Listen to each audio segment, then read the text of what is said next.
Okay, so diretso na tayo sa may second video, guys. Let's start with SCC. Check natin. SCC. Ayun. So medyo nag-retest ng konti dun sa may resistance, ano, pero ngayon medyo pulado eh. Okay. Medyo pulado. And sa part na to, nagprint na naman ng panibagong low, ano? Ayan, no? So may low dito. Okay, so may low, tas dito may high, pero ito ang ano, ang medyo intriguing, ano, yung last. Ayan. So tignan natin kung paano mangyayari dito, guys. Ayan. Hindi pa naman actually na-fill na yung ating andito gap. Hindi pa.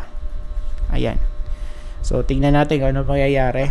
Yung support natin somewhere here 31.7, malapit doon. And sa daily chart, na-reject dun sa may 200. Ayan, kasi may confluence to sa horizontal resistance natin.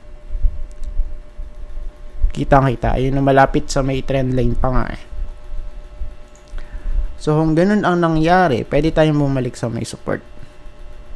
Ayan. So dun nga, malapit sa 38.7, no? Malapit dun, guys. Ayan.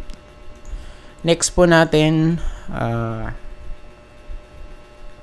DMC.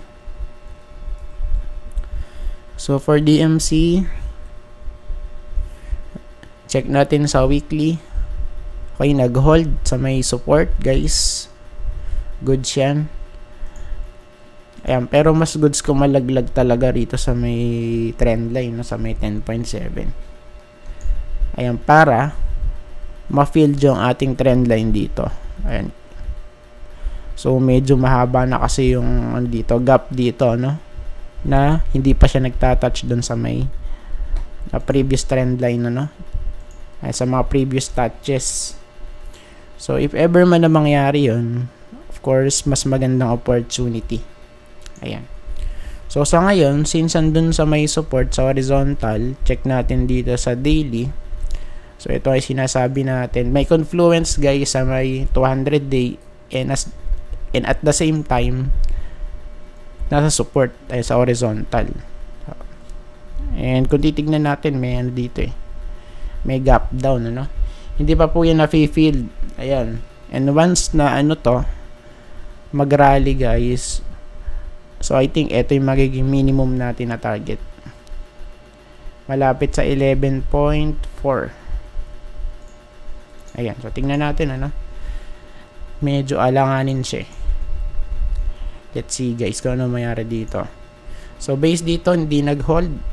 Ayan, pero pwede naman bumalik sa may support dun, ano. So let's see, guys. Next, LTG. Check natin sa ano muna tayo sa weekly. So medyo maganda yung start niya ngayon, guys. Okay. Pagka nagpatuloy to, pwedeng mag-retest dito sa may resistance, ano, malapit sa 10.5. So right now, maganda ba yung itsura? Yes, I think so. At kasi kung titingnan natin, no, okay, from here, since noong 2021, medyo limited na yung movement niya, diba? Ayan, no. Ayan. So from here, noong 2021 hanggang dito, medyo maganda na. Unlike before na yung swing, sobrang laki ng swing, guys. Ayan, no? Whoops. Okay, tapos bounce, tapos laglag ulit. Okay. So sa ngayon, medyo ano na siya, na-stabilize na, guys. Pero syempre, ang natin dito, Hintayin natin yung confirmation na breakout. Wala pa. Medyo matagal actually, ano? Yung breakout dito for LTG. And sa daily chart, of course, na-sustain na talaga yung sa may 200. Pero tignan pa rin natin, ano? Hanggat walang breakout dito sa may sinasabi natin, sa may 10 point, ano ba yung sinabi natin before? 10.6 baht. Pagka wala pa tayong confirmation, so, of course, yes, everything is possible pa rin na mangyari dito, no? Hanggat wala tayong confirmation. Next,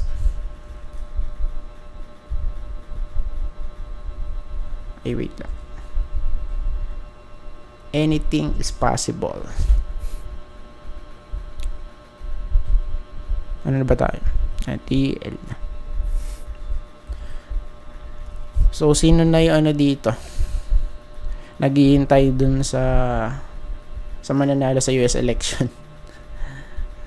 So, tingnan natin kung paano yung maging epekto nun sa ano, no? Sa market. Especially sa crypto, guys. Ayan, so tignan natin yun. Sa ngayon, TL, so honestly medyo bearish. Ayan, for me, bearish. Bakit? Kasi nalaglag eh. Ayan, so nawala yung momentum una yan because nalaglag nga dun sa may baba ng 200. Of course, pangalawa, we have here, eto na, high, lower, high, low, lower, low. Ayan. So, ito na yung kalbaryo for TL, guys. And I think yung ano na to, next support somewhere here sa 1380. Dito sa may green box na yan, no? So, maybe magkaroon tayo dito ng bounce. Yes, possible. Pero kung mag-bounce man dito at hindi makapanik, of course, pwede pa mag-print ulit yun ng panibagong lower low dito. Malapit sa 1.3, no? Ayun, kasi trend line na yun before eh. Okay, plus confluence pa sa may support natin, ano? Ayun, no? Hindi nag-hold. Yun lang ang masama, ano, for TL. And same here, bearish. Lower high, tas lower low. Ala. Finish na. Ayan. So, sa ano natin, sa daily natin, guys, laglag na rin dito sa may 200. Medyo masamang pangitain nga to. So, unless na lang kung biglang ano, no? So, ang pwedeng bullish case dito kasi, ano eh, of course, malaglag dito. Ayan, sa may support. Then, pumitik. Okay, tas ganyan. Then, mag-push. So, I think, eto guys yung, ano, last chance, ano, na makarecover. Pero kung hindi mangyari yun, so, just in case na ganito yung mangyari, no, okay, malaglag dito, tas mag-bounce. And, kung hindi makapanik, yun lang ang masama. So, sa ngayon, tignan natin. Let's monitor to bukas ulit, no? Kung ano mangyayari. ALI, laglag eh, no? Grabe, solid. Ayan. So, for now, yung TL, for me, bearish. ALI, okay, so medyo nag-hold dito. Sinyal na sa baba, ano? Ayan. Of course, yung support, eto na. Yung next, ayan, sa 31, 32 na to, no? Support, ay sa may loob ng green box. And remember, so palagi natin ito sinasabi. So, ang worst case, of course, malaglag ulit dito, no? Sa baba. Pwedeng ganyan, okay, tas ganyan. Okay. Then, malaglag dito, guys. 27.28 yung target, no? So, I think yun yung pinaka-worst. If ever man na talagang malaglag. And sa daily, check natin, and kasi base dito parang nag-retest lang dun sa may resistance, no? Of course, nag-close last week Thursday, ayun, kasi no Friday, sarado yung market. So ngayon, nag-retest lang, and kung di masustain yan, possible dito laglag niyan. Ayan, 31.9. May confluence yan sa may 200. Ayun, nag-overlap dun sa may natin, sa may green box, no? Ayan. For me, I think dito ang magandang chance para sa sa bounce play. Okay, pag nauntog dito, pwede tayong mag-bounce ng medyo maayos, no? Ayan. Tapos yung last globe.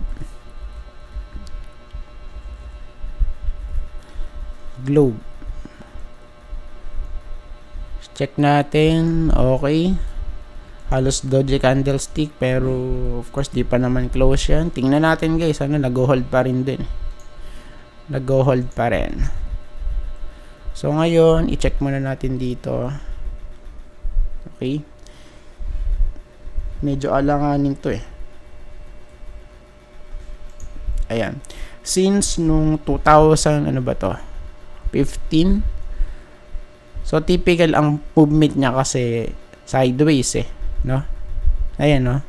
So, medyo bouncy siya, guys. Kung titignan natin, bouncy. Okay. Bounce. Ayan. So, ngayon, I think yung pwede maging worst case na to, bumalik sa malapit dito sa may 200, maybe lang sa 17 guys.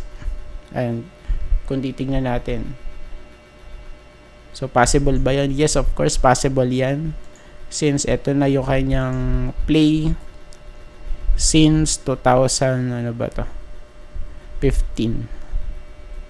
Ayan. So, di po ako nananakot. Ito yung nakikita natin sa chart. Ayan, no?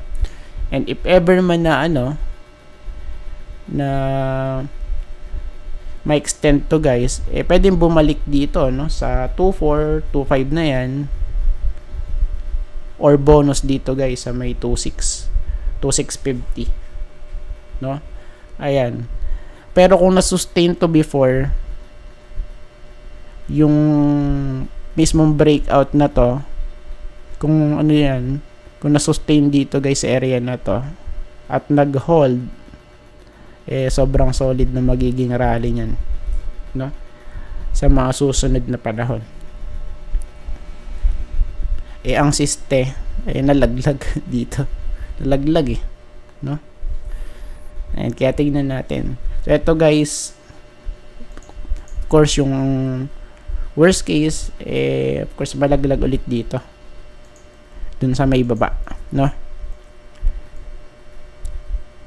Sa weekly, check natin sa weekly. Of course, nag-hold pa naman. May chance pa rin. Let's hope for the best. Ayan, sa may 200, ayun, no? Uy. May confluence dun sa may horizontal support. Ayan. So, sana lang mag-hold dyan. Kasi kung hindi, yun lang masama. Diba? Sa daily chart, may pubang pa rin dito.